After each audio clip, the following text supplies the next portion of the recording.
खबरें शोबिस की रंगारंग दुनिया से। भारतीय बिजनेसमैन मुकेश अंबानी के बेटे अन्नत अंबानी और राधिका मर्चेंट शादी के बंधन में बंध गए। अन्नत अंबानी की शादी की तैयारियां कई माह से जारी थी, जो बिलाखिर 12 जुलाई को मुंबई में आलीशान तकरीब में अंजाम पाई। शादी की इस तकरीब में कई अहम शख्सियात ने अपने जलवे बिखेरे। अन्नत अंबानी और राधिका मर्चेंट की शादी के बाद पहली तस्वीर सामने आई है, जिसमें नौ बेहाता जोड़ा इंतहाई मसरूर दिखाई दे रहा है। हिंदू रस्मों और रिवाज के मुताबिक जोड़े ने एक दूसरे को वरमाला पहनाई और फेरे लिए। पाकिस्तानी शोबिज इंडस्ट्री की मारूफ अदाकारा यशमा गिल ने बाबर आजम को पसंदीदा क्रिकेटर करार दे दिया। इंटरव्यू के दौरान एक सवाल के जवाब में यशमा गिल ने कहा कि बाबर आजम मेरे पसंदीदा क्रिकेटर हैं, क्योंकि वो बैनुल अक़वामी सतह पर पाकिस्तान की नुमाइंदगी कर रहे हैं। बाबर दुनिया के नंबर 1 बैट्समैन हैं, जो कि पाकिस्तान के लिए काबिले फख्र बात है।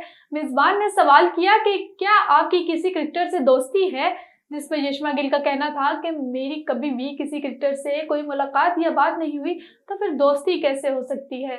मारूफ पाकिस्तानी अदाकारा मरियम नफीस ने कहा है कि गार्डन टाउन में टकशाप पर लड़कियों को हरासा किया गया, जिस पर उन्होंने लड़के को तशद्दुद का निशाना बनाया। गुज़िश्ता दिनों सूबाई दारुल हुकूमत के इलाके गार्डन टाउन में एक टकशाप पे एक वाकया पेश आया, जिसकी मंजर आम पर आने वाली वीडियो में देखा गया कि चंद लड़कियां टकशाप पर काम करने वाले लड़के को तशद्दुद का निशाना बना रही हैं। वीडियो में यह भी दिखाया गया कि लड़के पे तशद्दुद के दौरान एक बुजुर्ग ग्राहक ने लड़कियों को मना किया, तो उन्होंने इससे भी बुरा भला कहा।